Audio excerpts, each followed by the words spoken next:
This girl ran away from her father to pursue a career as one of the most famous singers in South Korea. She was sitting on the boat to prepare for an outing date. Suddenly her father found out. She tried her best to escape from her father as quickly as possible. She was chased and accidentally jumped into the sea to escape. Because of her dispreference for swimming, she was washed up on a strange beach. There is no human presence and no food. So what she would do to survive on this island? Let's come back time ago. This girl, although only a high school student, and her dream was to become a famous singer. That's why she tried to make a video of herself singing and dancing and sent it to a young music talent competition. Who would have thought that her video would catch the attention of one of the most famous singers in Korea? After knowing that, she felt excitedly happy. She thought she was about to become a famous singer to taste the glorious spotlight. However, there was no path that did not look thorny. This girl was named Maka, and she had a passion for music. That day, as soon as Maka arrived at school, he ran around everywhere trying to borrow a classmate's phone. Maka was in such a hurry because she was about to join a radio program to sing with her idol. Not only that, but the person she would be singing with was a famous idol in the music industry. Unluckily, just as the program was about to start, Maka's phone ran out of battery. To connect with the program, Maka needed to replace the phone battery immediately. In the class, only one male student named Kiho uses a phone similar to Moha. Upon hearing the news, Maka hurriedly ran to Kiho to borrow a battery. However, Kiho insisted that Moha pay first before he would lend her the battery. With no other options, Maka sat down on the ground, continuously lamenting her own carelessness and misfortune. Finally, Kiho reluctantly agreed to let Moha borrow the battery. Maka just put the phone battery into the phone when the telecommunications company called. That was why Maka successfully connected the phone with the goddess of music she always admired. Hearing the voice that Moha has admired for so long, she couldn't hold back her tears. Moha cried and talked to her from the bottom of her heart. Feeling a cringe, Kiho grabbed Moha's phone and took out the battery. Maka was so angry because of Kiho's actions. If everything went according to plan, Maka could duet with the person she admired. Maka believed that the goddess of her life would be moved by her sweet and catchy voice. Afterwards, Maka would become a fresh wave in the Korean music industry. However, Maka's dream was shattered by Kiho's reckless actions. Of course, a strong and indomitable person like Maka could not easily give up like that. Seeing that the entertainment company was currently recruiting new singers, Maka decided to shoot a well-organized video to register for the selection. However, the biggest problem was to get the camera. In this class, only Kiho had the camera to record a video. To pursue her passion, Maka decided to pay Kiho to be responsible for the filming and construction. Whenever she paid him, Kiho agreed immediately. However, Kiho only can take photos, make a video, but paid no attention to Maka's fanciful dreams, until Maka started singing. The powerful and yet incredibly delicate voice of Moha captured Kiho's attention.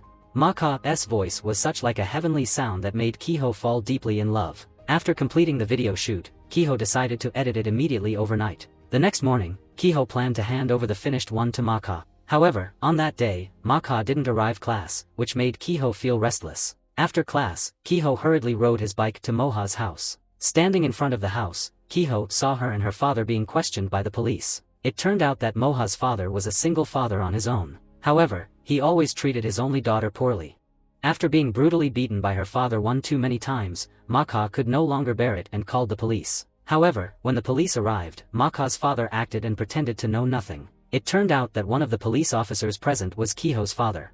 One might say that Kiho's fate was not different from Moha's. Years after years, Kiho was mistreated by his father. It was precisely because he wanted to escape from a terrible father that Kiho constantly strived to earn money. However, Kiho's father showed no sympathy when he saw a girl such his own son's situation. He affirmed that Maka was in a rebellious phase, just like his son. The police asked Maka and his father to hug each other tightly to make amends. Receiving such a bitter outcome, Maka could only hold his skirt tightly and apologize to his father. This was not what Maka wanted to receive. Kiho also felt extremely frustrated witnessing this scene. That evening, Kiho brought the USB containing the edited video to find Maka.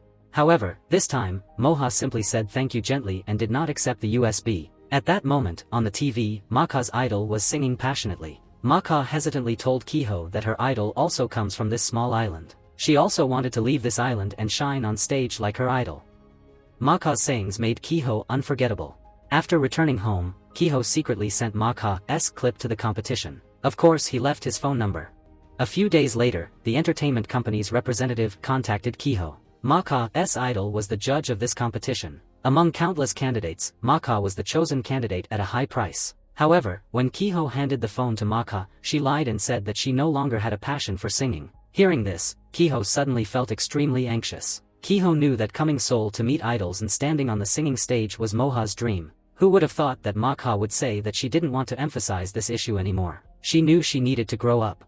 She knew she needed to stay with her father so that he didn't feel lonely. On that day, the teacher asked Maka to collect the volunteer registration forms from the students in the class. Maka stood in the classroom reminding everyone to submit their applications, but no one cared. All that the class did was to continue to play around. Maka suddenly burst into tears and cried loudly. Everyone in the class who saw it didn't understand what happened. This story was not worth Maka crying so much. However, the whole class still submitted their registration form one by one and then competed to apologize to Moha. Only Maka understood where Maka's tears came from. Actually, Moha always desired to sing in front of idols. Maka wanted to be famous like her real self so that no one could invade her. Due to his deep empathy, Kiho also silently shed rare tears. After class, Kiho gave Moha a hand-drawn map. That was the only way to get to his house. Kiho told Maka that her emotions were not due to teenage rebellion. Since Kiho understood Moha's wettest sorrows the most. If life kept flowing like this, Maka would be like a fish in a bowl.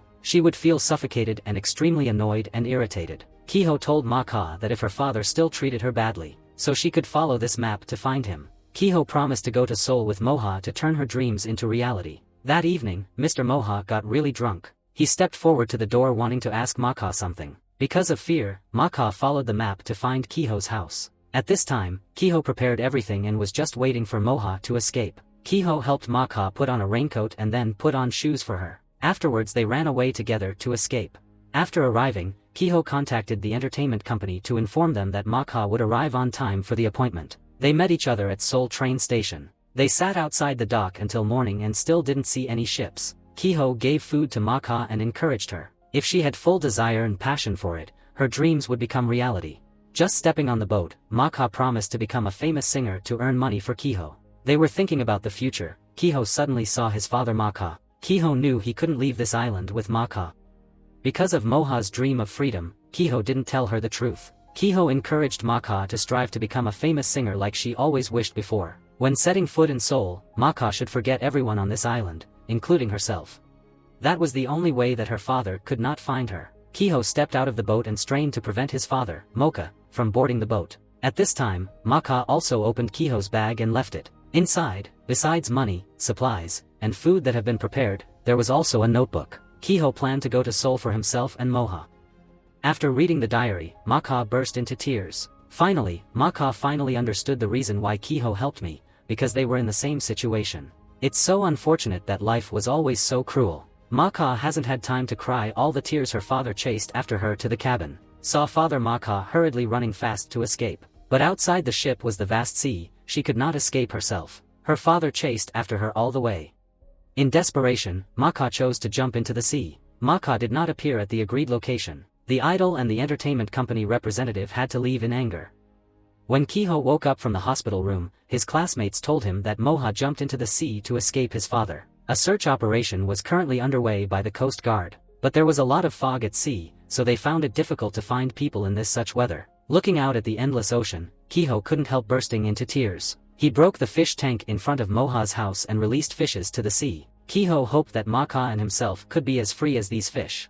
Surprisingly, she was still alive. Instead, she was swept away by the tide to an uninhabited island. On the first day on the island, Maka wrote a distress signal on the beach. After that, she went to the forest on the island to find foods. Luckily there was food left in the forest. Therefore, Maka could survive on her own on this uninhabited island. After that, Kiho often went to the old train station in Seoul to wait for Maka. He believed that she was still alive and would come to the train station as agreed. Unfortunately, for 15 years, Kiho couldn't wait for the girl.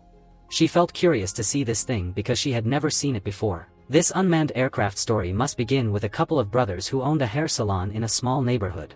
It is the home of two brothers, Woo Hak and Bo Geology. The two brothers have opposite personalities, so they argue all day. One day, Bo Geology, Woo Hak's younger brother, went to volunteer on an uninhabited island. Woo Hak was determined to follow his younger brother, so they both got on a boat to the island. Bo Geology was busy picking up trash on the island while Woo Hak was sitting on the beach playing with a drone. Woo Hak said that he would use modern technology to help his brother find trash. It was this drone that flew right in front of Maka's eyes. Out of curiosity, Maka followed the drone the entire way. Then she picked up the fallen drone and played with it.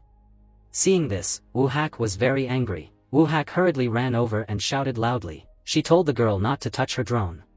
Seeing the boy in front of her, Maka's eyes were filled with surprise. After so many years living on the island, this was the first time she had seen a living person. Maka pulled Woo-hak's face closer to get a better look. After confirming that he was a real person, she immediately shouted with joy. After 15 years, she could finally leave the uninhabited island. The two brothers, Woo-ha, took Maka onto the boat to leave the island. Returning to the real world, Maka was both delighted and curious. Kimbap was the most popular dish, and in Maka's opinion, it was the tastiest food in the world. That moment, everyone had their own mobile phone. But this was the first time Maka had seen a smartphone. The world had changed so much that Maka felt a little uncomfortable. Bo-geology bought Maka a new pair of shoes and helped her put them on. Maka couldn't help but burst into tears. Her old sneakers had been torn to shreds long ago. She remembered the shoes that Kiho gave her to wear temporarily when she escaped. Woo-hak was an entertainment reporter, so he understood that Maka's story was hot news. Therefore, Woo-ha quickly recorded videos and took photos of Maka to get exclusive news. Maka was 31 years old, but having lived for so long on an uninhabited island, inside she was still innocent 16-year-old girl. To know more about Maka's story, Woo-hak planned to follow Maka back to her hometown on the island. On the way, Maka suddenly shouted for Woo-ha to stop. Then she ran over to a banner by the roadside. It turned out that her idol was on it. It was a banner introducing a celebration in some village, and the idol was one of the guests. Woo-hak thought that he had understood everything. He believed that Maka was a fan who had run away from home to meet her idol, then had an accident and drifted to the deserted island. The boat arrived at Maka's island. Maka groped her way to her old house. 15 years had passed, and her house had been taken over by an islander and turned into a small shop. Maka informed the shop owner of her identity. The shop owner thought she had come back to reclaim her house, so he hurriedly chased her out of the shop. Then Woo-hak used his legal knowledge to help Maka reason with the shop owner. This left the shop owner with nothing more to say. Maka also explained to the shop owner that she had returned just to inquire about Kiho's whereabouts. Mentioning Kiho, the shop owner was extremely indignant. He said that ever since Maka fell into the sea and disappeared, Kiho had become a madman. Every day, he skipped school to go watch the sea. Eventually, he ran away from home and also reported to the police that his father had abused him for many years. Kiho's father was dismissed from the police department because of this. For all these years, Kiho's father had been searching for his son. However, after 15 years, there had still been no news from Kiho. No one knew where Kiho was, whether he was alive or dead. Immediately, Maka went to Kiho's house. It was now an abandoned house. In the rubble, Maka found a note. It said that if we were earnest enough, one day our wishes would come true in unexpected ways. That was what Kiho had once said to Maka. After reading the lines of the note, Maka was sure that Kiho was still alive. Kiho must have been quietly waiting with some hope, just like her. Woo-hak wondered why Maka didn't hate Kiho. If it weren't for Kiho's urging, she wouldn't have fallen into the sea and been missing for 15 years. Maka shook her head. Instead of hating Kiho, she felt very grateful to him, because Kiho had helped her escape from hell. Then Maka told Woo-hak that neither she nor Kiho had run away to pursue an idol, but rather to escape to survive. Woo-hak noticed Maka's tattered sneakers that she had tied to her bag. That was Maka's most precious gift in her life. Since Woo-hak was about to return to Seoul, Maka persuaded him to buy a ticket for her. She had wandered on an uninhabited island for 15 years. It had been so hard to escape from there, so she didn't want to stay on her home island. She wanted to fulfill her original intention. She would go to Seoul to meet her idol and pursue her dream.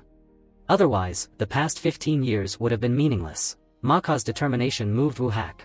In the end, he helped her buy a ferry ticket. Not wanting Maka to sleep on the street, Woo-hak simply let her secretly stay on the top floor of his house. Maka was immersed in the delicious flavor of the grapes. Woo-hak asked Maka about her next plan. He believed that in the adult world, one needed to have a plan. Upon hearing this, Maka immediately shook her head in denial. In the past, she had many plans. But after living on an uninhabited island for all these years, she realized that every plan could change. Instead of planning for the future, it's better to do what you want right away. After talking with Woo-hak, Maka felt that he was quite similar to Kiho, whom she had known. Even his appearance was very similar to Kiho's. This made Woo-hak very worried and self-doubtful, wondering if he was the Kiho that Maka mentioned. Since Woo-hak had once lost his memory, he couldn't remember anything about his high school years. Bo-geology thought his brother was simply talking about the plot of a famous movie, so he advised him to stop living in a fantasy. The note that Maka found at Kiho's house was something Kiho's mother often said. It was also the mantra of Woo-hak and Bo-jul's mother. Tomorrow was the day of the festival in that village. Maka would meet her idol and tell her about what happened 15 years ago. For this long-awaited meeting, Maka had prepared many green balloons, because that was the official color of the fan group.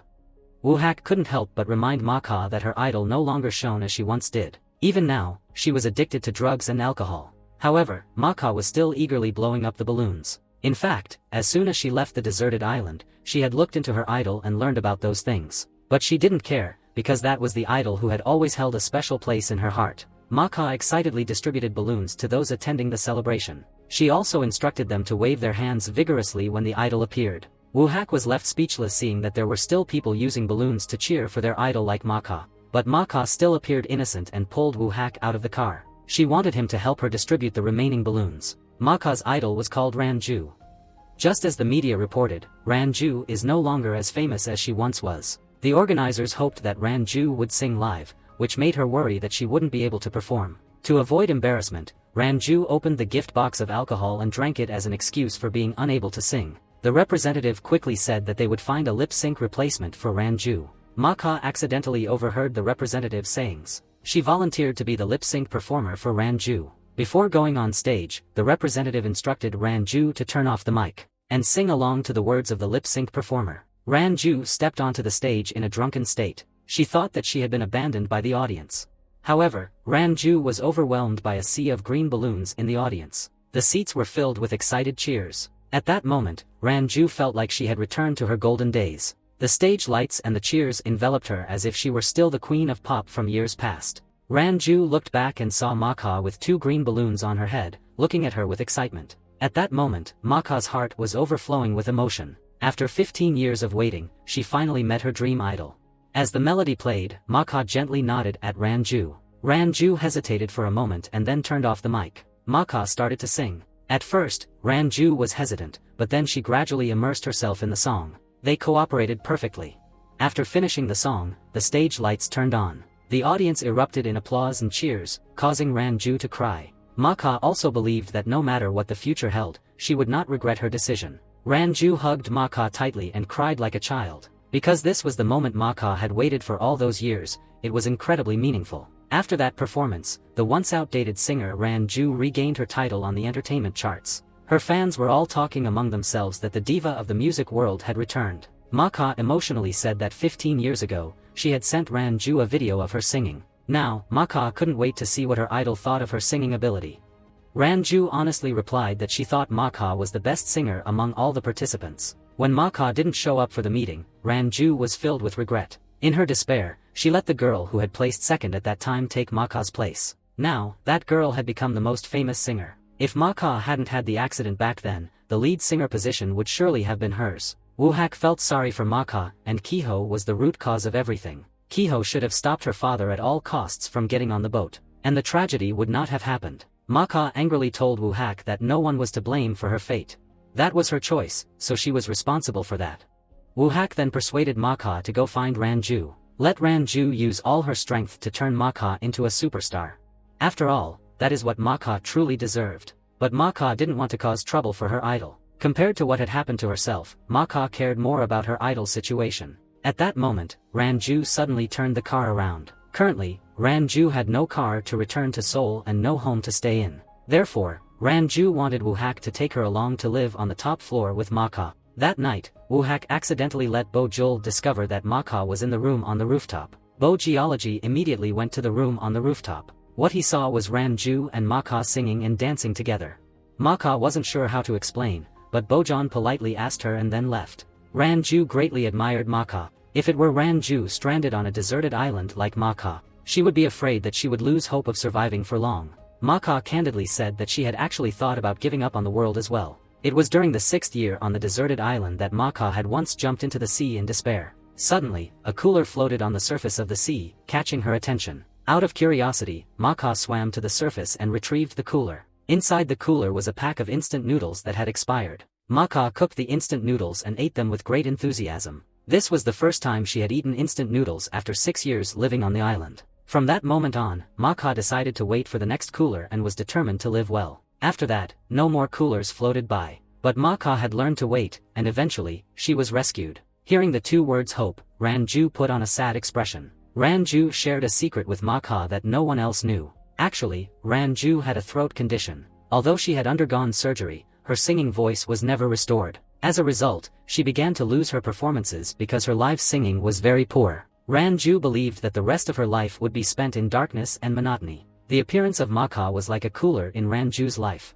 Ranju also wanted to wait for hope to be born once again. The next morning, Ma Ka excitedly selected songs to audition. Ranju, just waking up, seemed confused upon hearing this. Then she recalled what had happened the night before. It turned out that after a long conversation with Ma Ka the night before, the two of them had drunk some alcohol. After getting drunk, Ranju promised Ma Ka that she would train her to become a new generation star. Ranju even contacted her former agent, asking them to quickly register Ma Ka for an audition. Recalling the promise from the night before, Ranju wore a pained expression. Her former agent was now the president of an entertainment company, and as an outdated singer, she had no right to speak in front of him at all. Moreover, Ranju knew that although Ma Ka had exceptional singing talent, it was unfortunate that at the age of 31, she was no longer considered suitable for the entertainment industry. Nevertheless, Ranju still tried to contact President Lee, and convinced him to pretend that he was auditioning Ma Ka.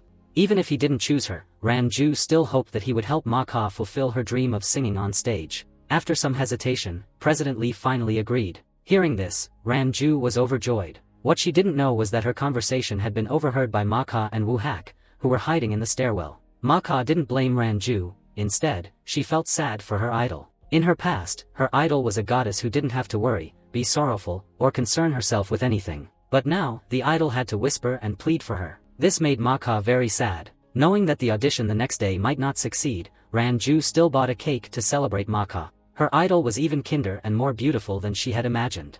The next day, Ranju took Ma Ka to the entertainment company for the audition. Ma Ka was ready to sing with her guitar, but President Lee walked in and said that he didn't have time to listen to her sing. Hearing this, Janju immediately fought for Moha. President Lee was always hesitant because of Moha's age. In the entertainment industry, appearance and age are barriers that are hard to overcome. Ranju remained firm in her decision. President Lee then proposed an alternative to have Ma Ka represent Ranju. Ma Ka stood outside the door and heard this. She felt as if she had plunged into a freezing deep sea, but even now, instead of worrying about herself, Ma Ka was concerned about Ranju, who was being looked down upon by the president. Ma Ka suddenly thought of something.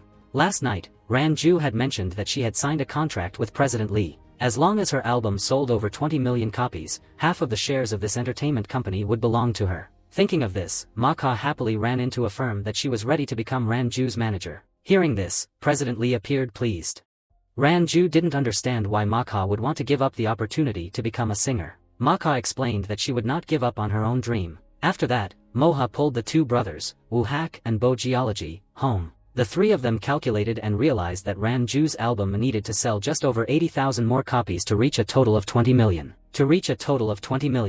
At that point, the president would need to execute the contract to transfer half of the company's ownership to Ranju. After Ranju became a major shareholder of the entertainment company, Moha would participate in the singer's audition once again. Ma Ka shared her plan with the Wu Hak brothers. Ranju entered the meeting with the company's investors and presented the contract between her and the president. The president threatened her that there were only 6 months left until the contract expired, but Ranju was determined to achieve her sales target. She also criticized him, calling him a coward. After that, Ranju took off President Lee's glasses and crushed them under her foot. In the end, Ranju understood why he didn't give Ma Ka a chance. It wasn't because of Moha's age, he was afraid of losing his share of the company. In front of the president, Ranju spoke boldly, but deep down, she lacked confidence. The contract had only 6 months left before it expired. Who would buy an album from an outdated singer like her?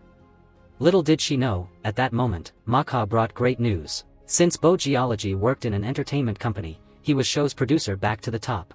Ranju was once a famous star in her youth. Moreover, due to Ranju's outstanding performance at the anniversary event, Bo Geology decided to invite her to participate in the show. Just by stepping onto the stage of the program, Ranju would be famous again. With an excited expression, Ma Ka began finding a song for Ranju to perform on the show. Even a straw was prepared to help address her idol's throat condition. But Ranju made a decision. She hoped Ma Ka would sing for her again, just like before. The song had also been chosen by Ranju, and the inspiration for it was Kiho. Over 10 years ago, Kiho had come to Seoul to find Ranju. It was a night when snow blanketed the sky. Kiho showed Ranju a picture of Ma Ka and said to her, if Ma Ka came to find Ranju, Kiho hoped she could embrace Ma Ka and listen to her. Ki-ho hoped Ranju would give Ma-ka a chance. His sincere request inspired Ranju to write the song, hoping Moha would come to find her after hearing it. Unfortunately, Ma-ka didn't hear the song until 15 years later. That night, she played the guitar and sang the song related to Ki-ho.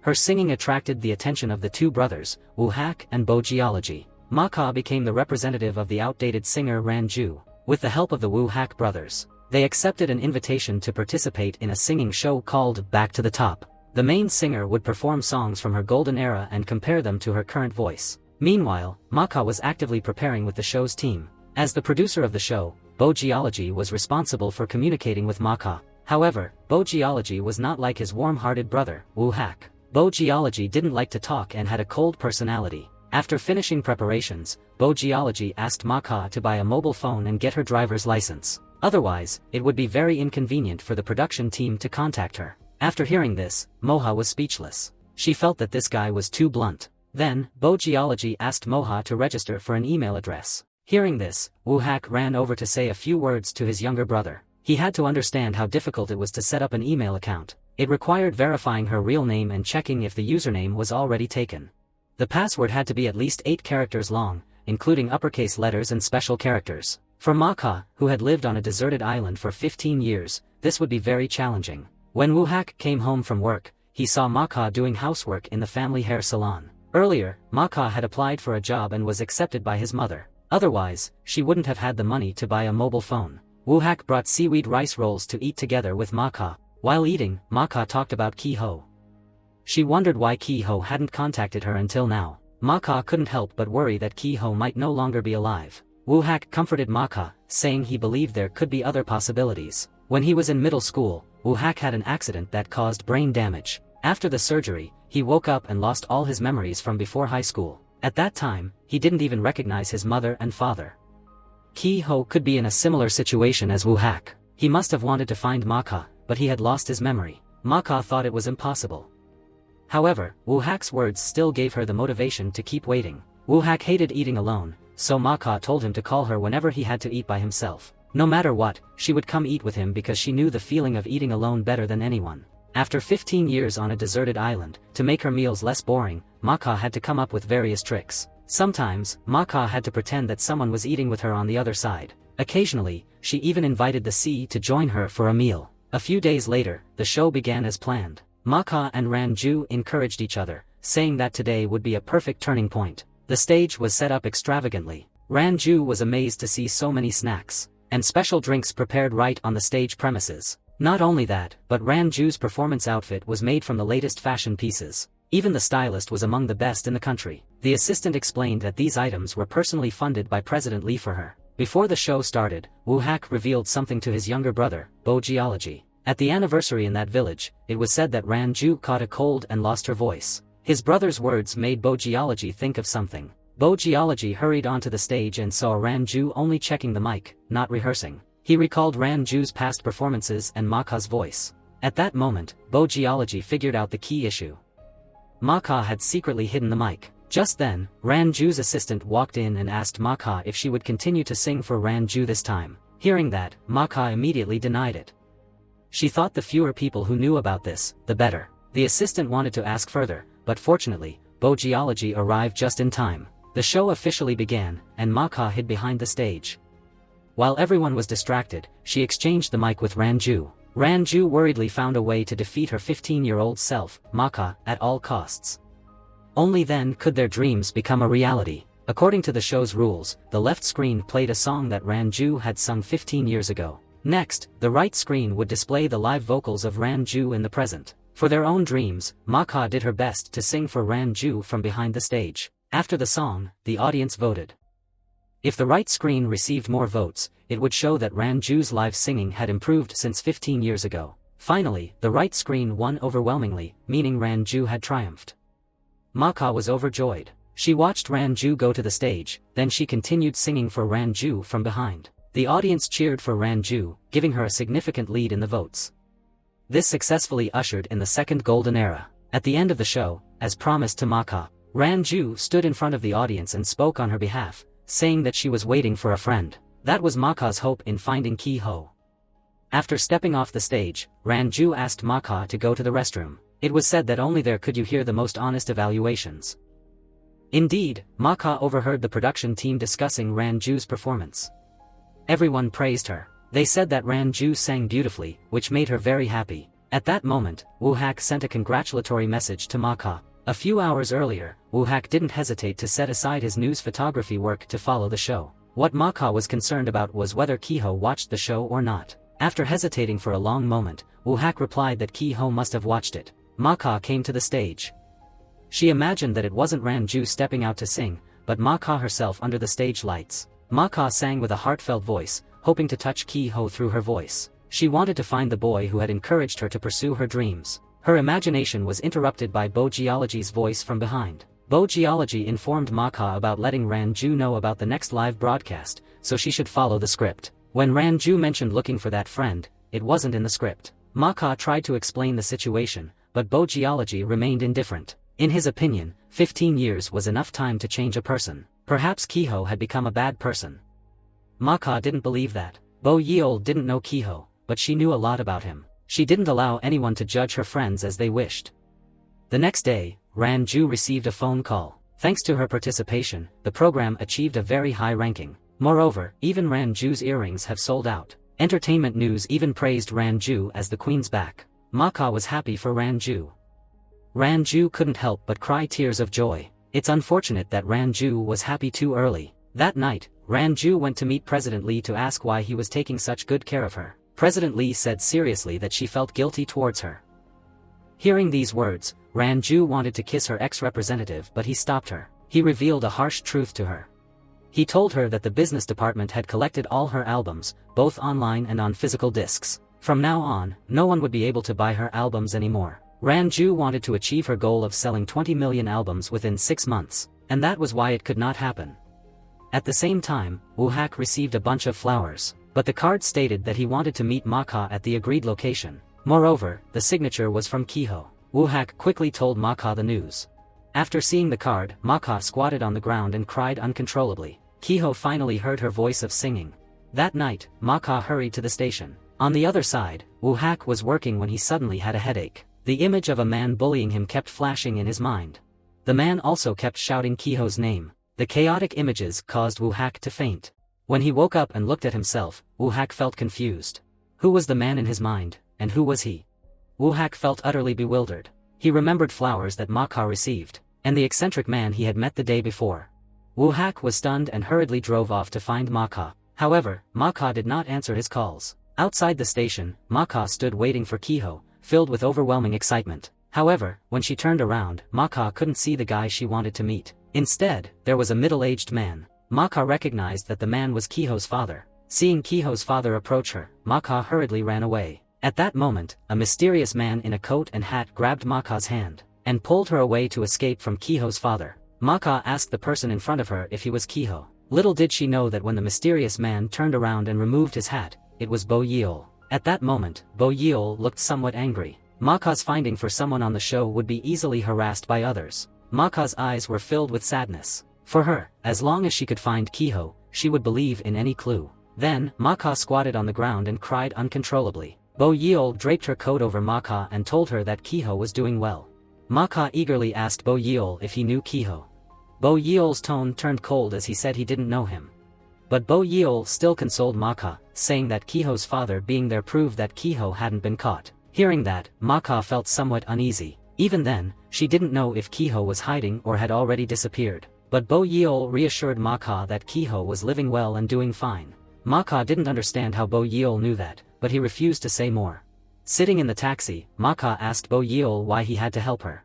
Bo Yeol didn't answer and chose to pretend to sleep. Wu Hak called Ma Ka to check on her. She told him that Ki-ho's father had arrived at the meeting point. At that moment, Ki-ho's father was still at the station, and Wu Hak had seen him. Wanting to uncover the truth, Wu Hak followed him all the way home. It was strange for Wu Hak as he looked around. He vaguely felt that everything around him seemed very familiar. Ki-ho's father turned on the lights in the room. At that moment, a fragmented image flashed in Wu Hak's mind. It seemed that the story had taken place in that house, and he had experienced it firsthand. Wu Hak increasingly suspected that he might be Ki-ho. Thinking of that, he couldn't help but hide in the car and wipe away his tears. Ma Ka called him to inform that she had started to agree with Bo Yeol's words. As long as Kehoe successfully evaded his father, she felt very happy. Woo-hak wanted to know if Ma-ka regretted running away with Kehoe from her hometown. Ma-ka said she didn't regret it because it was the best decision she had ever made in her life. Ma-ka noticed that Woo-hak was crying. She wiped his tears. Woo-hak didn't explain why. Instead, he leaned on Ma-ka's shoulder. Ma-ka gently patted Woo-hak's back, consoled him not to care things that had happened. Late at night, looking at the family photo of four, Woo-hak fell into deep thought. If he truly was Kehoe, it meant he didn't belong to this family. Woo-hak wanted to report to the police what Kehoe's father had done. Unexpectedly, Bo Yeol's younger brother reacted very strongly and opposed it. Woo-hak was worried about Ma-ka, but Bo Yeol promised to protect her and his brother. The next morning, Woo-hak added his phone number to Ma-ka's emergency contact. The two brothers' parents also hurried to add Ma-ka to their emergency contacts. Suddenly receiving attention from a group of people, Ma-ka felt very happy. Then, at Bo Yeol's request, Ma-ka started learning to drive. After successfully obtaining her driver's license, Ma-ka dreamed of driving her idol to the company in the future. Unexpectedly, Ma-ka saw a worker drop an album of Ranju's. From Ranju's former manager, Ma-ka learned that all of her idol's albums had been recalled by the chairman. Ma-ka angrily went to the chairman's office to demand an explanation, but was prevented by the assistant. He had a video on his phone showing Ma-ka secretly taking a mic in the backstage of that day's show. He guessed that during that performance, Ma-ka had sung in place of Ranju. The assistant used video to threaten Ma-ka. If Ma-ka confronted the chairman, he would make the video public. To protect Ranju, Ma-ka could only give in. Surprisingly, the assistant had no intention of deleting the video. On the way home, Bo Yeol ran into Ma-ka. Bo Yeol also asked Ma-ka to add his phone number to her emergency contacts, just like Woo-hak had requested. Ma-ka was surprised to find that Bo Yeol's words were exactly the same as Kehoe's from many years ago. This made Ma-ka extremely curious. Just then, Ranju happened to appear in front of the car. She tore the wedding invitation in her hand and threw it onto the ground. Ranju blamed Ma-ka for not coming to see her back then. If not, they wouldn't have become what they are now. In fact, after learning that the chairman had recalled all her music albums, Ranju had contacted the chairman of another company. She wanted him to sell her released albums. She even promised that all money from the albums would belong to him. Chairman Huang knew clearly Ranju's current situation but deliberately made things difficult for her. He requested her to sing at his daughter's wedding. Previously, when Ranju was the most popular singer, Chairman Huang was her manager. However, after her contract expired, she signed with Chairman Lee. This caused Chairman Huang to always hold a grudge against her. Therefore, he wanted her to sing at the wedding to vent his anger. Ranju, frustrated, took out her anger on Ma-ka. At that moment, Ma-ka still spoke up to defend her idol. It seemed that only Bo Yeol could see the wounds in Ma-ka's heart. That night, Ma-ka carefully taped the torn wedding invitation of Ranju back together. The next day, Ma-ka borrowed a formal outfit from the mother of the two brothers, Woo-hak, to attend the wedding. Ma-ka wanted to convince Ranju to attend the wedding and sing together. On the way, Bo Yeol ran into Ma-ka again. He was also going to attend a wedding. Ma-ka's heels were hurting from her high shoes, so Bo Yeol handed her a band-aid. Upon arriving at the wedding, Bo Yeol took the initiative to help Ma-ka carry the gift wreath to the celebration. To uphold Ranju's dignity, Ma-ka deliberately placed the wreath in the most visible spot. Ranju's name was also written in the guest book. At that moment, Ranju was still singing in the karaoke room. She felt disappointed because of her vocal issues. She could no longer sing like she used to. At that moment, Ma-ka called. Ma-ka hoped that Ranju would come to the wedding venue. Ma-ka told Zanzu that she was his first fan. She had been a fan of Zanzu since she was 5 years old. In fact, Ranju and Ma-ka were born on the same island. When Ma-ka was 5 years old, she first heard Ranju's voice. It was the most beautiful song Ma-ka had ever heard. Ma-ka also knew that Chairman Huang, who requested Ranju to sing at the wedding, was Ranju's former music teacher. Ranju also reminisced about the past. Back then, to help her become a singer, Chairman Huang didn't hesitate to give up his teaching job. He even argued with his wife and became estranged due to it. Unfortunately, she finally still betrayed her teacher and left. Ma-ka encouraged Ranju, saying that no matter how others perceived her, in Ma-ka's eyes, she would always be number one. Ma-ka was ready to help her adorn and she would protect Ranju. In the end, Ranju was finally convinced by Ma-ka. When the wedding was happening, Ranju arrived as she had promised. Then, Ranju took Ma-ka's hand and they both walked up to the stage together. They sang together under the spotlight. While singing, Ranju recalled Chairman Huang's encouraging words. After the song, Ranju apologized to her former teacher. In the end, they could let go of the grudges from the past. Ma-ka thanked Ranju for standing by her side on stage. It was also Ma-ka's desire for long Ma Ka's enthusiasm seemed to sweep away the Ran Ju's disappointment. The next day, Mr. Li met with Mr. Huang to negotiate. He bribed Chairman Huang with the director position of his company. In return, Chairman Huang agreed not to release and sell Ran Ju's previous albums. However, Chairman Huang outright refused. That night, Ma Ka returned the clothes to Wu Hak's mother. Unexpectedly, she overheard what Kehoe's mother often said to him. Ma Ka recalled what Kehoe had said. Kehoe said it was his mother's mantra. Ma Ka couldn't help asking her if she knew Kehoe. Upon hearing that, the mother suddenly became unusual and hurriedly said she didn't know. That night, Wu Hak sneaked into Kehoe's father's rented house in Seoul. Strangely, Kehoe's father lived alone, but everything in the house was arranged for many people. Even the desk in the bedroom was set up for 2 people. Objects in front of him disrupted Wu Hak's memories. It seemed that Kehoe's father wanted to restore a part of his past life. Wu Hak went to the living room. A family photo was hung on the wall by Kehoe's father. Upon seeing the photo, Wu Hak was immediately stunned. In the photo, besides Kehoe's father, there was his mother, who was busy in the hair salon, and a young Bo Yeol, Wu Hak's brother. Wu Hak quickly realized that this man was the father of both him and Bo Geology. Just then, Bo Geology walked in. Wu Hak realized that perhaps his younger brother Bo Geology knew all secrets. At his brother's request, Bo Geology told the past story that Wu Hak had forgotten. At that time, the Kehoe brothers were often brutally beaten by their father. To escape from their father, Kehoe secretly took on extra jobs to save money. Unexpectedly, their father discovered this. That night, he was furious with his 2 sons at home. After that, his brother was injured on the head while trying to protect Kehoe. When he woke up, he had lost his memory. In order to prevent their sons from remembering the terrible memories, their mother deliberately changed their names. After knowing about the past, Wu Hak wanted to call the police to arrest his worthless father. Wu Hak felt that he and his brother had grown up. They were capable of dealing with such a cruel father. However, Bo Yeol firmly opposed this and told his brother that doing so would ruin their family. After regaining his lost memories, Wu Hak increasingly valued his family more. He even began preparing breakfast for the whole family. However, their mother felt a bit worried. Yesterday, Ma Ka asked her if she knew Kehoe. At that time, she lied and said she didn't know. She told Bo Yeol about these matters. Bo Yeol also informed her that Ma Ka had met their father at the train station. Upon hearing this, their mother was so shocked that she could barely stand. Bo Yeol comforted their mother, promising that he and his brother would protect Ma Ka. To protect Ma Ka, Wu Hak gave her the USB containing the video Kehoe had recorded for her 15 years ago. Wu Hak told Ma Ka that he had met Kehoe. Kehoe had gotten married and was living a good life. Ma Ka was very grateful that Wu Hak had met Kehoe, but she still felt doubtful. Ma Ka felt that what their mother said was not just a coincidence. She still suspected that one of the 2 brothers might be Kehoe. After winning the first show, Ran Ju participated in many challenges of the Back to the Top program. Based on what she sang, Ran Ju won every time. With the excellent support of Chairman Huang, Ran Ju's albums consistently topped the charts. Ran Ju himself was redefined as a legendary singer. Now, the album was just 40,000 copies short of breaking the 20 million mark. The 4th challenge of the program was coming up soon. Ran Ju didn't expect that this time her opponent would be Mo Zay, the hottest singer at the moment. This was a strategy proposed by Chairman Lee, aimed at stopping Ran Ju's 4-week winning streak and achieving album sales targets. Not only that, but the assistant also mentioned that Mo Zay wanted to record the song first. During the live broadcast, she would lip-sync to the recording instead of singing live. Pre-recording can be adjusted and edited. Clearly, this was much more advantageous for Mo Zay. As Ran Ju's representative, Ma Ka strongly opposed it. She believed that it was unfair to Ran Ju.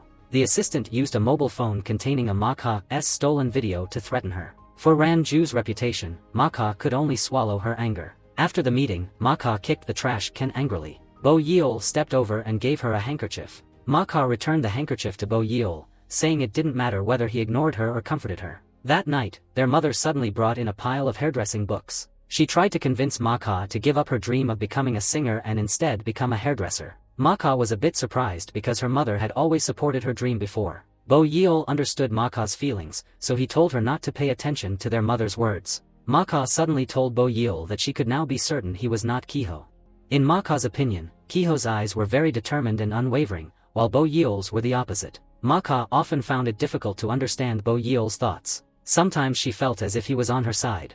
At times, she felt as if he were a stranger. Bo Yeol seemed a bit angry as he asked Ma Ka why she wasn't fighting for Ran Ju's rights. Ma Ka couldn't reveal the secret of helping Ran Ju lip sync. She could only say that she had her reasons for not speaking about it. Bo Yeol replied that he also had his own reasons for not being reveal something. At night, Ma Ka had a nightmare. When she woke up and looked at the hairdressing book on the table and Kiho's USB, Maka was filled with many thoughts. She went outside and saw Yuha listening to a song by Zanzu. Maka leaned in to listen and asked Yuha how he felt about her voice compared to Zanzu's. Woohak's answer indicated that Ranju's voice now had more experience. Woohak's tone remained encouraging, which made Maka very happy. Maka felt that the personalities of the two brothers were simply opposite to each other. At least Woohak's attitude towards her was always consistent. While they were immersed in music, Bo Yeol was watching the video of Maka and Zanzu singing at the wedding.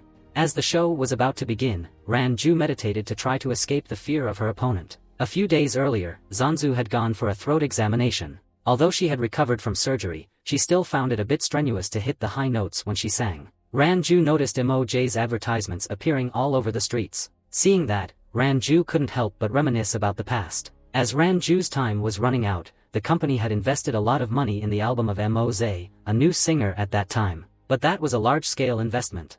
From that point on, MOJ began to replace Ranju as the new star of the company. During the newcomer audition that year, although Ranju personally chose MOZ, MOZ always held a grudge against Ranju. Once, MOJ wanted to use Ranju's debut song as her theme song. Upon hearing this, Ranju immediately refused and openly expressed her dissatisfaction. Of course, MOJ knew that. In Ranju's eyes, she was always just a replacement for MOZ's position. Seeing that, Ranju couldn't help but reminisce about the past. Therefore, in this competition, Missouri J intentionally wanted to sing Zanzu's debut song. As the program was about to start, MOJ's fans gathered in a long line. Ranju's fans were pitiful, but she still stepped out to greet the crowd. At that moment, MOJ arrived and saw Ranju. She deliberately stood next to Zanzu. Their fans were compared, which made Zanzu feel even more embarrassed. MOJ won, but Ranju did not say anything about that. Zanzu called MOJ over to introduce her to the audience. MOJ pretended to be calm, but Ranju brought up past events. It was due MOJ's absence, the queen of music today wouldn't be MOZ. MOJ listened without being impressed at all. She asked Ranju if she agreed with Zanzu. Faced with MOJ's tough questions, Ranju chose to confront it bravely. She knew it wasn't easy to become the queen of pop music, but she also recognized that MOJ was extremely anxious. If MOJ had enough confidence, she wouldn't resort to pre-recording the song. MOJ didn't dare to compete with Ranju right there. Maka also said that if MOJ won against Ranju in a live performance today, she would admit defeat. That in the past, even if Maka had arrived in time, she still wouldn't have been able to take MOZ's position. The recording of MOJ's song had been submitted to the organizers. However, the main producer accidentally had appendicitis and had to go to the hospital for surgery. The program was almost entirely overseen by Bo Yeol. As someone who upheld the principle of fairness, Bo Yeol temporarily changed the rules. He asked MOJ and Ranju to perform live. The assistant mentioned MOJ's issue and Ranju lip-syncing. Bo Yeol also required that this time, Ranju could not let Maka sing on her behalf. Bo Yeol promised that if Ranju won the show, he would allow Maka to officially stand on stage as a singer. Upon hearing this, Ranju became more panicked. It was very difficult for her to return to the stage, so she didn't want Maka to take her place. Maka told Ranju a story. When she was on the island, she unexpectedly had a friend. However, her friend was not a person, but a seagull. Maka and the seagull often ate potatoes together, becoming very close. One day, the food was swept away by a storm. Maka went hungry for over 10 days and saw the seagull's eggs. However, Maka did not eat any of the eggs, because that seagull was her only friend on the deserted island.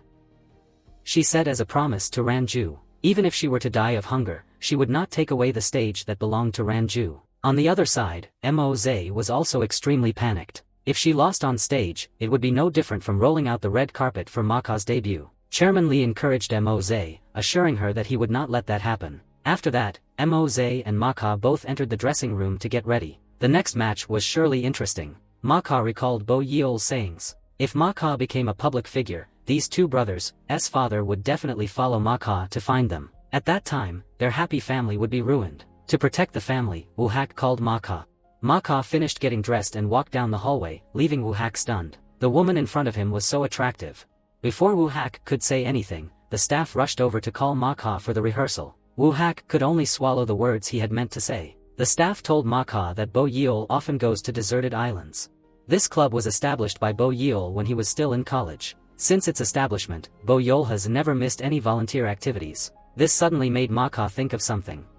When she was rescued from the deserted island, Bo Yeol's eyes seemed to be both excited and joyful. Once again, Maka couldn't help but doubt that perhaps Bo Yeol was Kiho. During the rehearsal, Maka accidentally tripped and fell. Bo Yeol was the one who caught her just in time. Seeing Maka a bit flustered, Bo Yeol encouraged her. He hoped that Maka wouldn't be anxious on stage and show her best performance. Hearing that, Moj's suspicions grew even stronger, because Kiho had also said the exact same words to her. The staff told Bo Yeol that Maka was reapplying her makeup to become her ideal image again. Bo Yeol asked the other person to stay away from him out of jealousy. The stage was set against a backdrop of blue sea. The staff mentioned to each other that it was personally chosen by Bo Yeol. Maka remembered when she was in high school, she had told Kiho that she would definitely make her dreams come true. She would definitely go to the other side of the beach. The program officially started. Ranju and Moj stood together on the stage. On this side, all the staff were buzzing with chatter. They all believed that Moj would win. The winner was decided by the fans' votes. However, the number of Moj's fans couldn't compare to Ranju's. The promise that Maka would not betray still echoed in Ranju's ears, causing him to hesitate for a moment. After that, Ranju gathered all his courage to apologize to the fans. Ranju confessed that someone had sung for him throughout this program. Ranju withdrew from the competition to publicly introduce Maka to the audience. Ranju also urged the audience to vote based on the singing ability, not the artist. As a result, Maka had the opportunity to sing with Moj. After the song played, the fans' voting began. At the end of the song, the host announced the results. The winner would come up on stage. As the bright lights suddenly dimmed, the winner gradually appeared. Of course, the winner was Maka. Standing on stage, Maka continued to sing the unfinished song. Behind the stage, Bo Yeol watched Maka on the screen with a fond gaze. After completing the challenge, Maka joyfully watched the fireworks fall. Seeing the carefree girl on the screen, Bo Yeol couldn't help but laugh. The program was a resounding success. A colleague took a card to get Maka's signature. Seeing that, Bo Yeol also grabbed a card and planned to run over to meet Maka. However, the person Bo Yeol ran into was Woo Hak. Woo Hak was angry that Bo Yeol allowed Maka to become a singer. Bo Yeol had once said that once Maka became famous, their father would follow the clues to find them. Bo Yeol angrily said that even though he had silently endured for 15 years, even though he had always lied to his brother and Maka, but he had endured enough already. Now, Bo Yeol didn't want to live under this false name anymore. He also didn't want to stop Maka from pursuing her dreams. Bo Yeol didn't realize that his words were accidentally overheard by Maka. Maka suddenly realized that one of the two brothers was actually Kiho. In fact, their father had previously revealed the brothers' past to Woo Hak. Many years ago, their mother had considered changing her sons' names to protect them.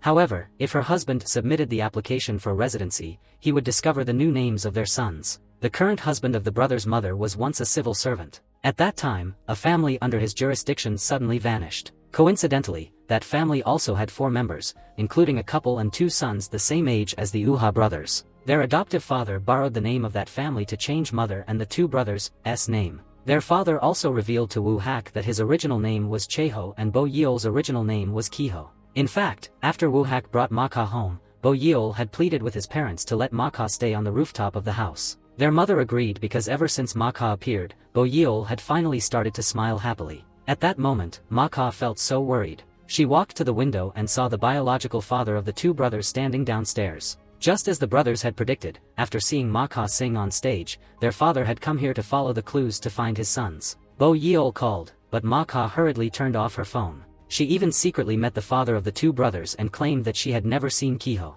No matter what, she didn't want Bo Yeol and Woo Hak to be discovered. However, with his previous experience as a police officer, the father knew Maka was lying and suspected that Kiho was definitely nearby. Hearing that, Maka hurriedly left. Sitting in the taxi, she was so worried that she cried loudly. To protect the 2 brothers, she couldn't go back to the hair salon, but she didn't know where to go. Ranju had prepared a debut gift for Maka. At that moment, the 2 brothers arrived at Ranju's house looking for her. They were very worried because they couldn't contact Maka. Bo Yeol opened his phone and saw a message from Maka. Maka said that she planned to give up on becoming a singer because she found it too difficult for her. But in reality, at that moment, to escape from the brother's father, Maka chose a train with the fewest passengers and the farthest destination. Finally, she arrived at a remote town.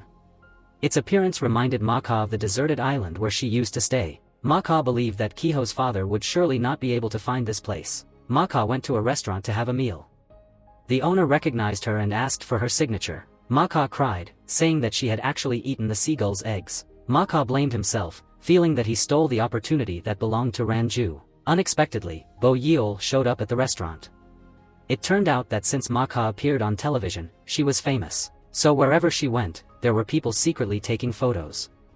Of course, her escape to this place was no exception. Thus, Bo Yeol found her by following posts on social media. The owner asked Bo Yeol if he was Ma Ka's boyfriend. Ma Ka wiped her tears and denied, but Bo Yeol candidly said that he and Ma Ka were high school classmates. Ma Ka stormed outside in a fit of anger. Bo Yeol then took the initiative to confess his identity.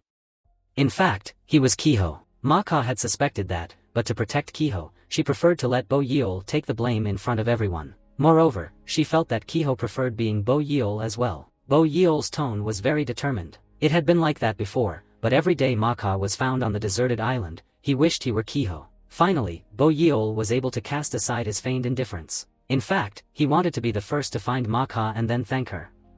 Thank her for continuing to live well. Bo Yeol gently caressed Ma Ka's cheek and then tightly hugged the girl he had missed day and night. Ma Ka also burst into tears, tightly embracing Kiho standing in front of her. Woo Hak, not far away, witnessed this scene. Suddenly, Woo Hak was disappointed.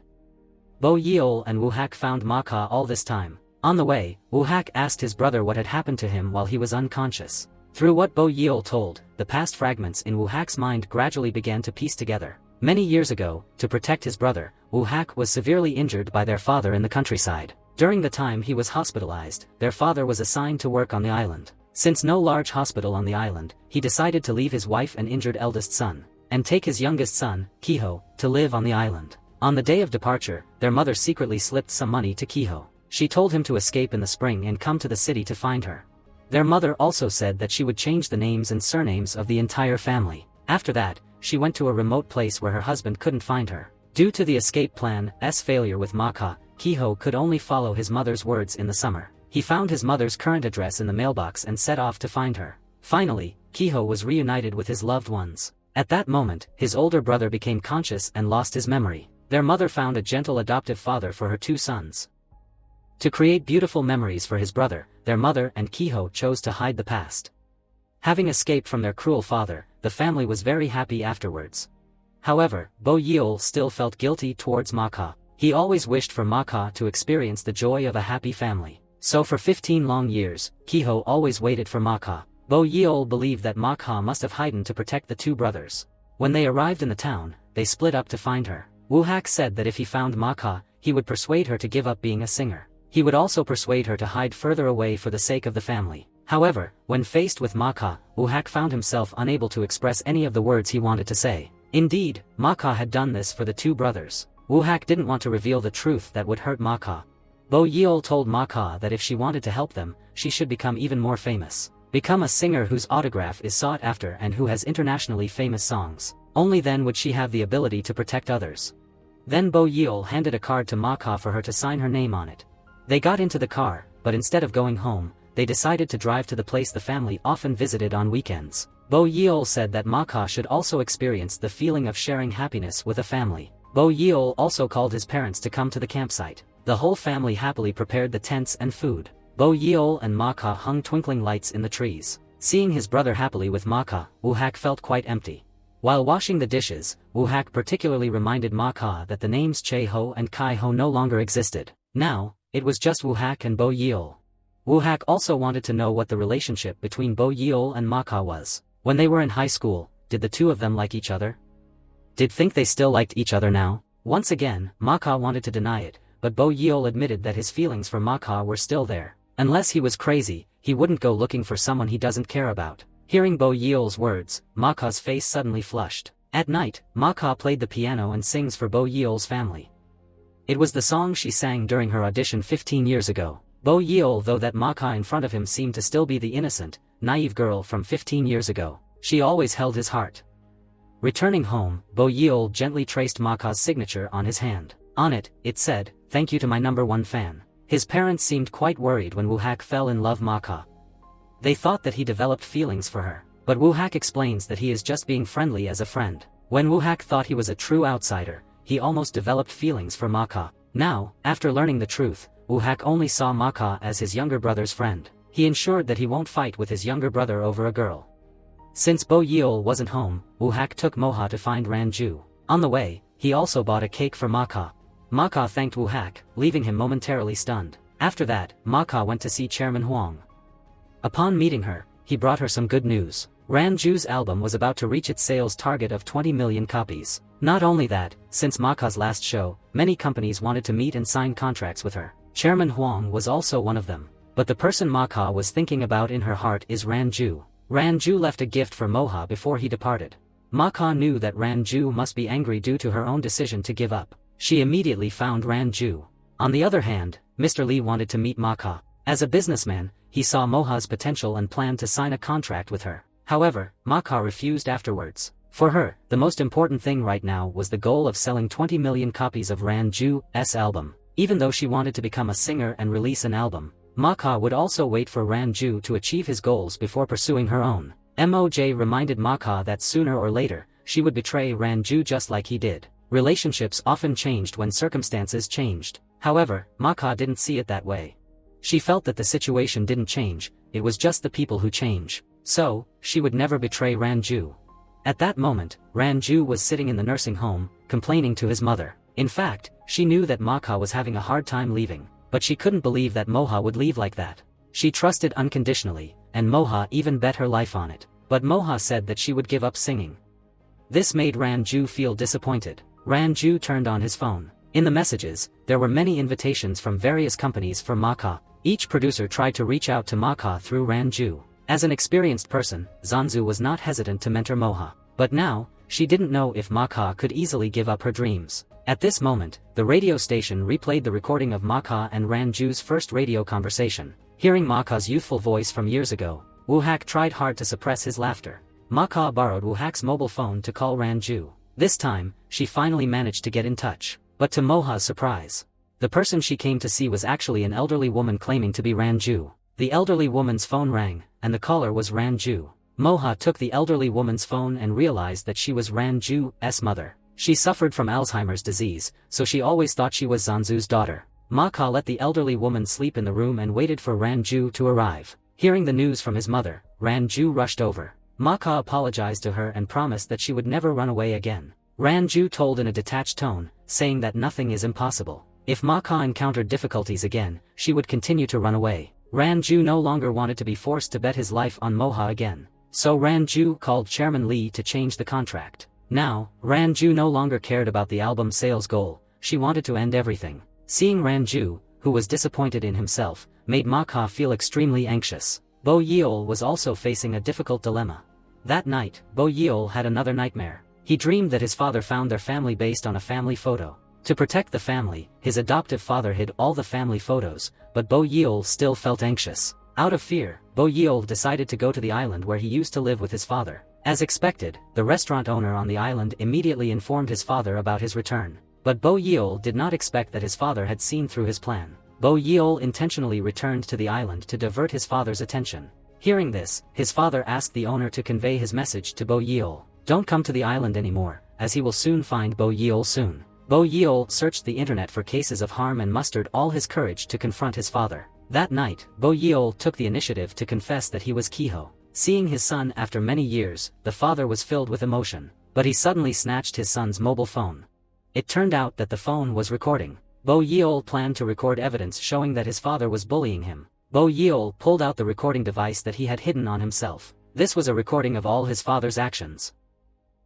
The father tried to grab the recording, but Bo Yeol pushed him down, causing him to stumble. Bo Yeol threatened that he wasn't holding back out of cowardice, but because he needed evidence to report him. After saying, Bo Yeol turned away. His courage today came entirely from Ma Ka. Before going home, Bo Yeol intentionally splashed some wine on himself, and lied to his brother that he fall down as he was drunk. On the way, the two brothers ran into Ma Ka. Ma Ka was asking the two fans to explain things. At first, fans wanted to take a photo with her, but as soon as they turned away, they started speaking ill of her. Seeing Ma Ka being bullied, Bo Yeol immediately got out of the car to help her. Moha anxiously hugged Bo Yeol's face. Bo Yeol lied again and he said that it was because he was drunk that things turned out this way. Woo Hak also quickly stepped in to protect Ma Ka. The two fans wanted to post the photo on social media to speak ill of Moha. However, under Woo Hak's threat, they had to delete the photo.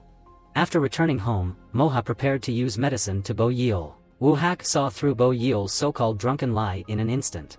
Bo Yeol admitted the truth that he intentionally went to confront his father. The purpose was to gather evidence. Bo Yeol believed that his father wouldn't dare after being warned by him. Wu Hak was not satisfied with his brother's approach. He believed that their father would do worse things. Although he could speak confidently with his brother, in front of Moha, Bo Yeol revealed his true feelings. In fact, he didn't know what his father would do next. He didn't even know what terrible things his father might do when cornered. Maka hugged Bo Yeol and told him that what he feared would not happen. Bo Yeol thought those words were just comforting, but in reality, they reflected Maka's determination. They rebelled against their father, while Maka's music dream continued to flourish. Ranju spoke thoughtlessly to Maka and gave up on his album sales goal. That night, Ranju moved out of the rooftop of the hair salon. In the car, Ranju confided all his thoughts with his assistant. After this, Ranju gradually understood why MOJ could replace her and become the most popular pop singer of the moment. It was because MOJ had enough ingratitude. That was the world's harsh reality. To succeed, you should not think that others were more important than yourself. Just like Maka, if she always focused Ranju first, she would lose the determination to pursue her dreams. This was why Ranju distanced himself from Maka. That night, Ranju went to Mr. Lee's house. He also received a call from Maka. Moha tried to accept the offer to sign a contract with him. She wanted Ranju to see her courage and determination. This was what Ranju wanted, so Maka was not a traitor. After Ranju moved away, Maka often missed her. Maka remembered the times Ranju applied lotion on her and when she prepared meals for Ranju. These beautiful memories always remained in Maka's. On this side, Chairman Lee began preparing the contract with Maka. According to the plan, Maka would be present at the song introduction event, but there was no lyricist or composer for her.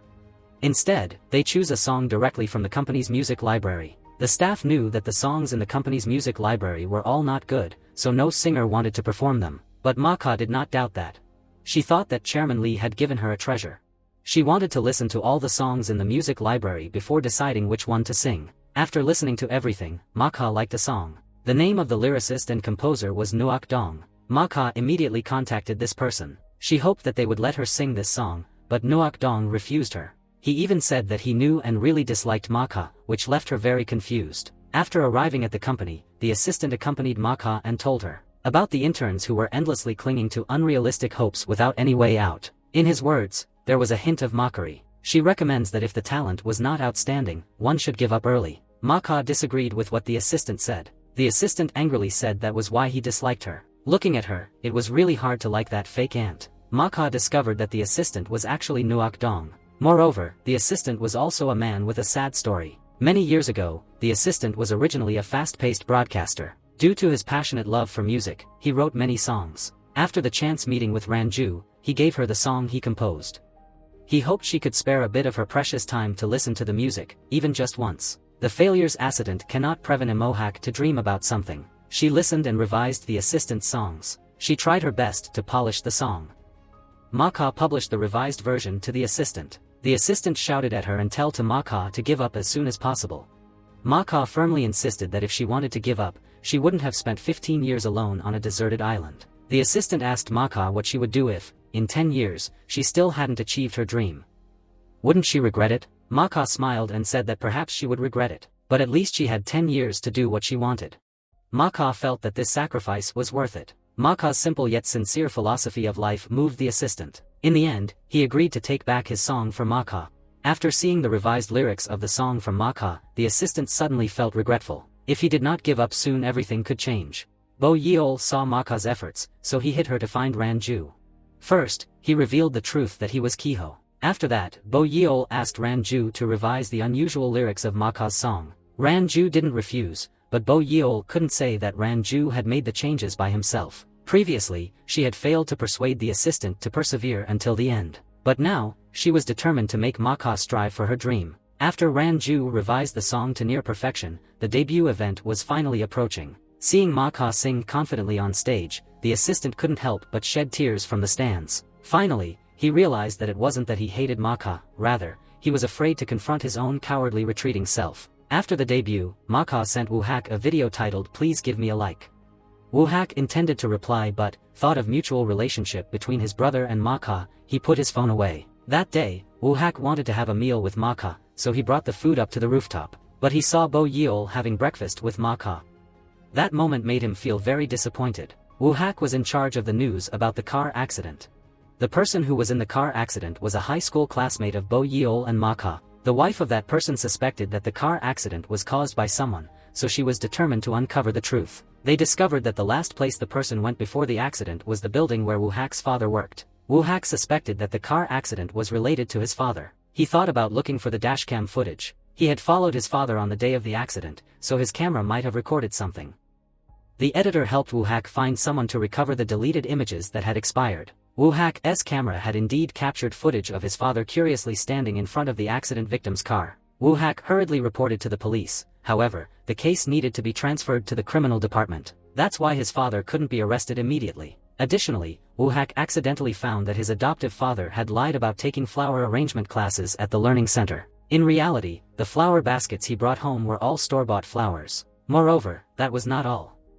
The recent drought caused the water levels to drop significantly. 2 farmers accidentally discovered a car submerged under the river. That night, as Bo Yeol was on his way home, Ma Ka sent a message that she wanted to eat dumplings. Hearing that, Bo Yeol happily turned around to go buy some. However, while waiting in line, Bo Yeol had a strange feeling that something was off. He quickly turned on the camera on his phone and saw his father appearing at home. His mother and Ma Ka were in danger. Ma Ka was working at the beauty shop when their adoptive father arrived at their horse. The mother trembled, while Ma Ka quietly hid to send a message to Bo Yeol. Ma Ka deliberately made an excuse to keep him outside, then threatened to call the police. However, the father showed no signs of fear. Once the police were called, the crime of using someone else's identity by Bo Yeol's family would be exposed. He stated that as long as his wife came home with his 2 sons, he would overlook everything from the past. Ma Ka immediately called the police and said that the man who had followed her before was still harassing her. The father, unfazed, said he would go to the police station to report on his wife's wealthy family. Just at that moment, Wu Hak and his adoptive father returned. Faced with the threat, his adoptive father did not back down. In fact, a few days earlier, he had turned himself in. During these days, his adoptive father used the excuse of taking flower arrangement classes. He had been interrogated at the police station. Seeing the man rob his wife and children right in front of him, the biological father became furious and immediately lost his temper. Ma Ka tried to stop him but was pushed away. Wu Hak hurriedly ran over to protect Ma Ka. Wu Hak swung a punch at his father, but at Ma Ka's heartfelt pleas, he stopped just in time. When Bo Yeol hurriedly drove home, his father was taken away by a police car. Ma Ka wanted to comfort Bo Yeol, but as soon as she stood up, she fainted. Bo Yeol quickly picked Ma Ka up and placed her on the bed. Before long, Ma Ka woke up. She hoped Bo Yeol could erase the images of their cruel father from her memory. A father like that wasn't worth remembering. A person who only brings misfortune to him doesn't deserve to be a father. Shortly after, a family's bodies of 4 were found at the bottom of the lake. This family was the one whose identity was borrowed by Bo Yeol's family. The impersonation by Bo Yeol's family was immediately exposed. The surrounding residents quickly gathered around the hair salon to gossip about Bo Yeol's family. They said the 2 brothers were ungrateful sons and their mother was a deceitful woman. Ma Ka hurried out to argue with the surrounding crowd. Most of these people were regular customers of the hair salon. Ma Ka thought that if they were regular customers, they should be more considerate of Bo Yeol's family struggles, instead of spreading rumors and making up stories. Bo Yeol had witnessed all of Ma Ka's actions to protect his family. Uha was injured in the shoulder, making it very difficult for him to move. Ma Ka ran over to help him secure the sling. She didn't notice that Wu Hak was looking at her with admiration. Wu Hak said that he used to be a legal reporter. He knew that impersonating someone else was a crime that was very hard to forgive. Everything could only be resolved when Ma Ka could help his family prove how bad his father was. They needed someone outside the family to act as a witness. This could make the judge change their decision when sentencing. The man who was injured by Wu Hak's father intentionally harming him was still in a coma in the hospital. The wife of that person wants to arrest Uha's father, who attacked her husband. However, the evidence from the dashcam that was found was not enough. The police could only hope that the victim would wake up and provide a statement. At this time, Ma Ka is studying a book about the law. She hoped it could be helpful for Bo Yeol and his brother. At this time, Ranju called to say that she wanted to meet Ma Ka. After hearing that, Ma Ka ran quickly to meet Ranju. In front of Ma Ka, Ranju recounted her story. Many years ago, Chairman Hong and Ranju's mother wanted to know if she could become famous. So her mother asked a fortune teller.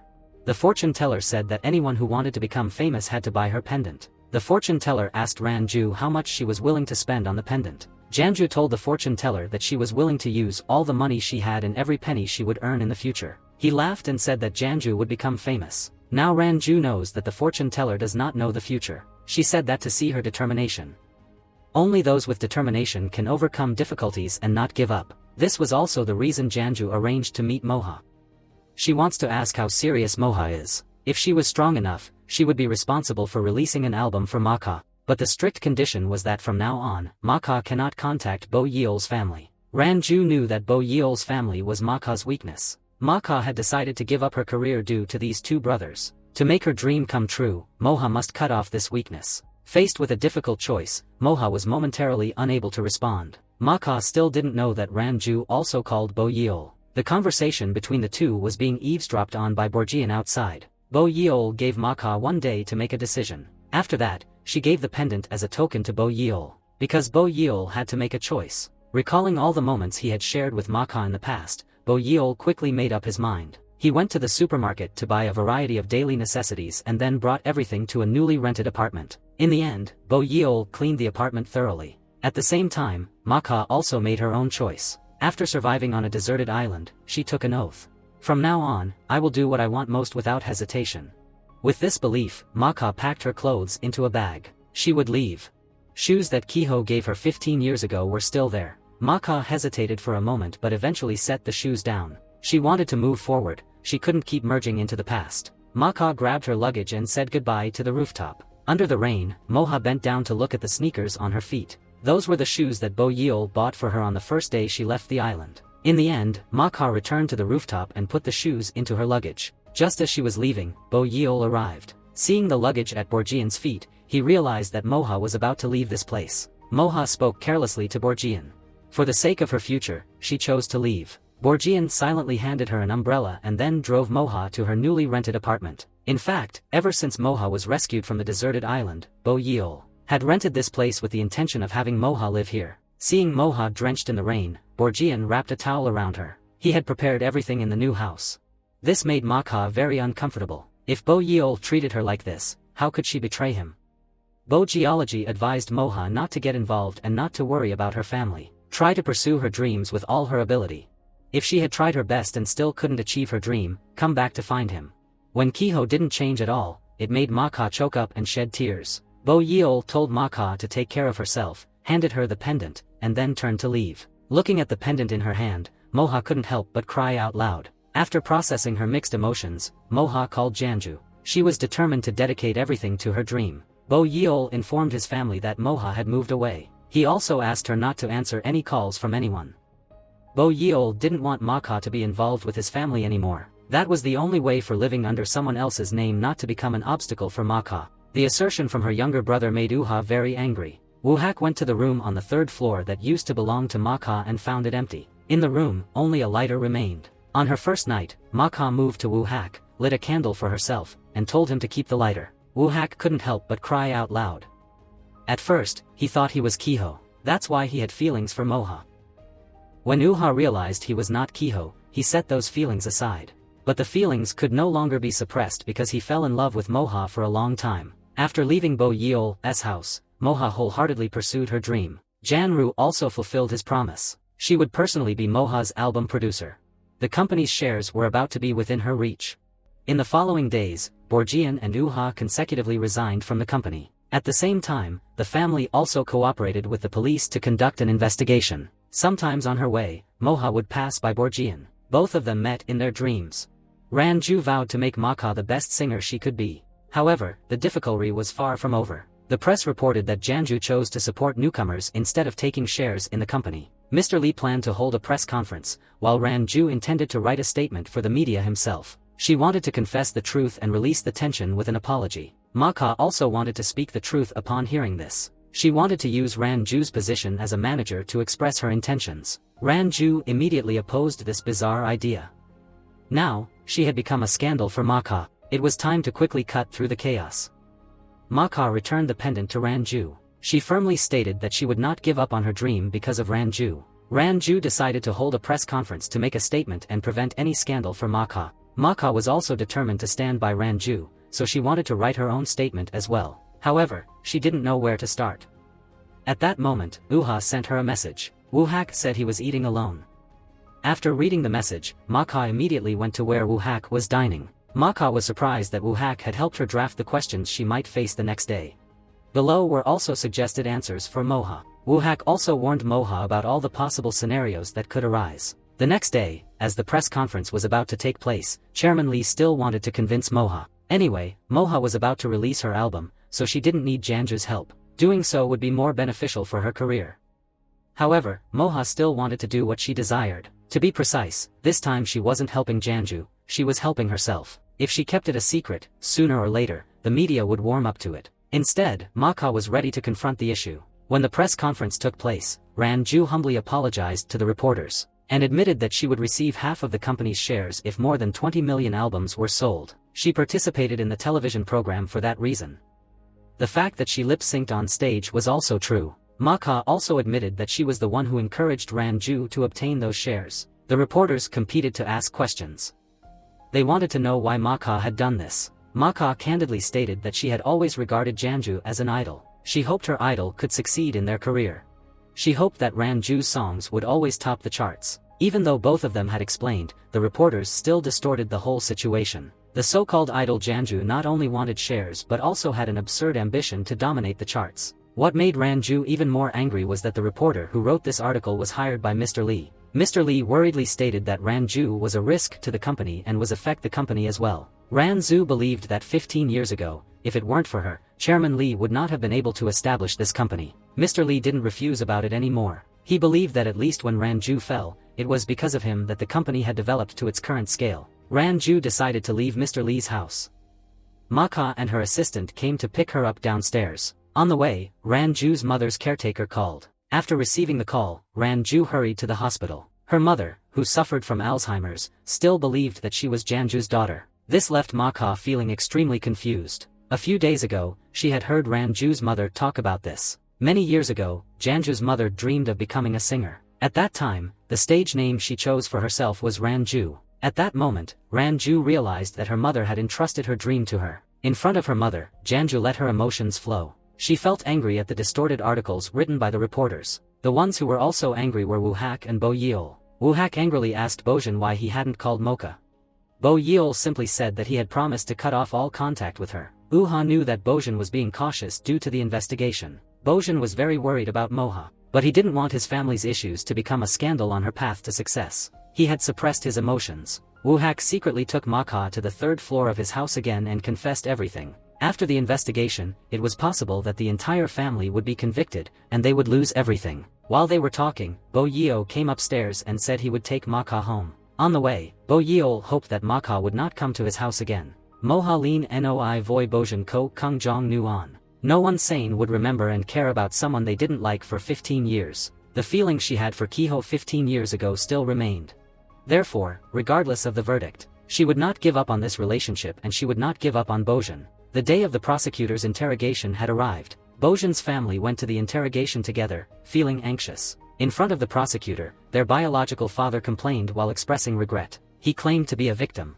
He also said that the prosecutor would see on the camera at home that Woo-hak wanted to hit him. However, their adoptive father spoke on behalf of his sons. He stated that Woo-hak had not hit their father at all, but was only trying to protect their adoptive father when he saw him being attacked. The prosecutor in charge of the investigation was a sensitive and compassionate person. He reiterated the biological father's words that he wanted to reunite with the family to correct his mistakes. However, he was the one who had sued them. It seemed he only wanted to punish them severely. On the contrary, although their adoptive father had lied about his identity, his motive was to protect the family. If we compared the two cases, it became clear who deserved to be a father more. It was now Bojin and Woo-ha's turn to be interrogated. The father of the two brothers mentioned that he had bought insurance for his sons. If he passed away, the two sons would receive over 100 million in insurance money. He tried to prove his love for his two sons in this way. The prosecutor was about to ask something. At that crucial moment, the insurance agent for their father, who was also Bojin's classmate, had unexpectedly encountered an accident and was now in a coma. The key point was that the friend had the accident after meeting with Bo Yeol's father. What the two brothers' father did not expect was that the man had woken up the day before. The prosecutor immediately contacted the insurance agent. He asserted that at that time, Bo Geology threatened him. Moreover, he encountered the accident as he had released the wasp into his car. After that, the prosecutor turned to ask Bo Yeol if he knew about his adoptive father's identity theft. Encouraged by Mocha, Bojin bravely admitted to it.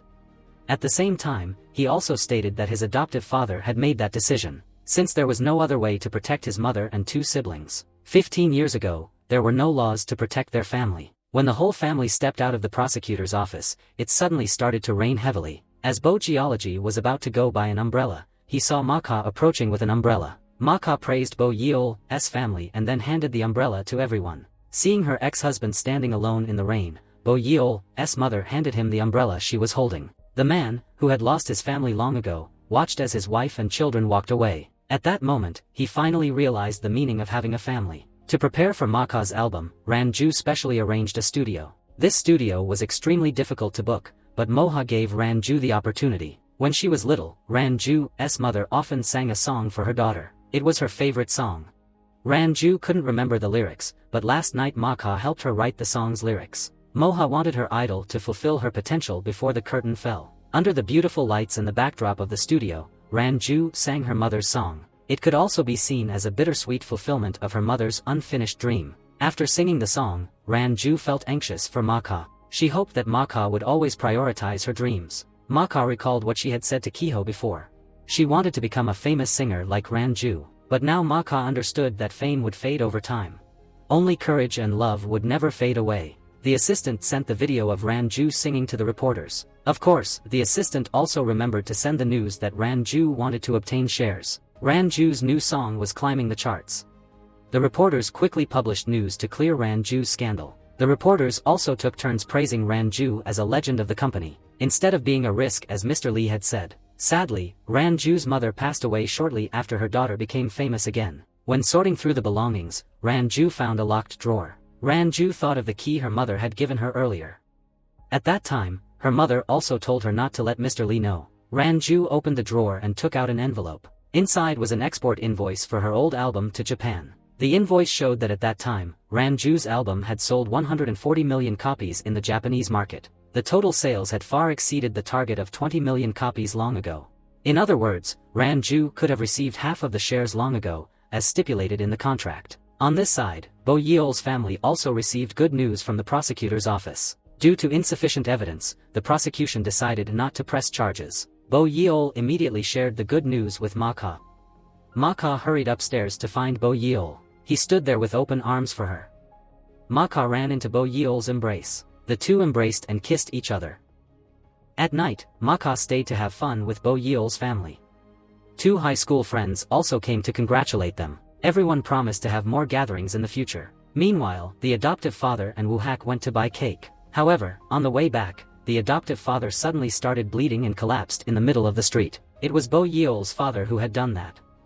At that moment, he was still engaged in his final struggle. That cake in the adoptive father's hand fell to the ground in the heavy rain. The cake had a message written on it: forever love for the family. That was the most sincere saying from a father. The adoptive father was quickly taken to the hospital for surgery. No one could predict whether he would survive the danger or not. Bo Yeol's biological father had made his own plans.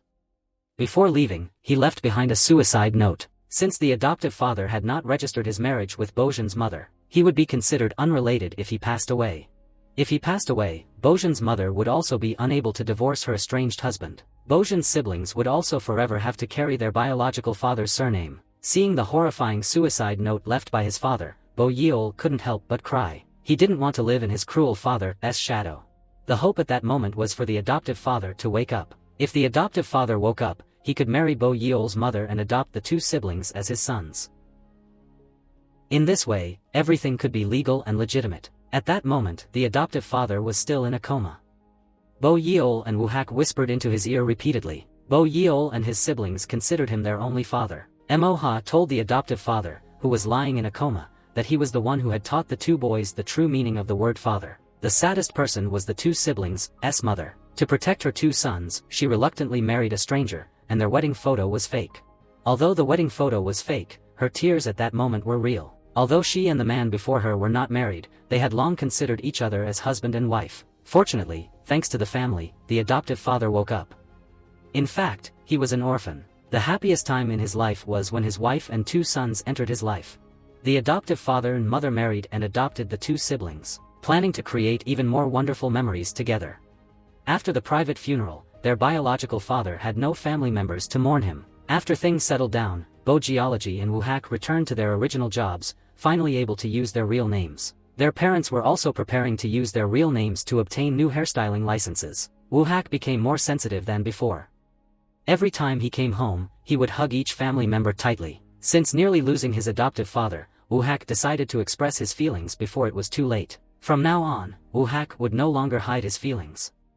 With that in mind, Woo-ha arranged a special meeting with Moha. Moha suggested calling Woo-ha as brother, but he immediately declined the offer. He didn't want to be just her brother. At that moment, Borjin and his colleagues also arrived at the restaurant to celebrate. Seeing Moha enjoying dinner with her brother, Bo Geology couldn't help but feel jealous and left. After finishing their meal, Moha gave Woo-ha a large sum of money, thinking that the two siblings were still unemployed. Moreover, the hair salon had closed, so the family must have been in need of money. After learning that the siblings had returned to work, Moha remembered Woo-hak giving money to Borjin to pay the rent. Previously, Bo Geology had helped Moha rent a place and pay the rent.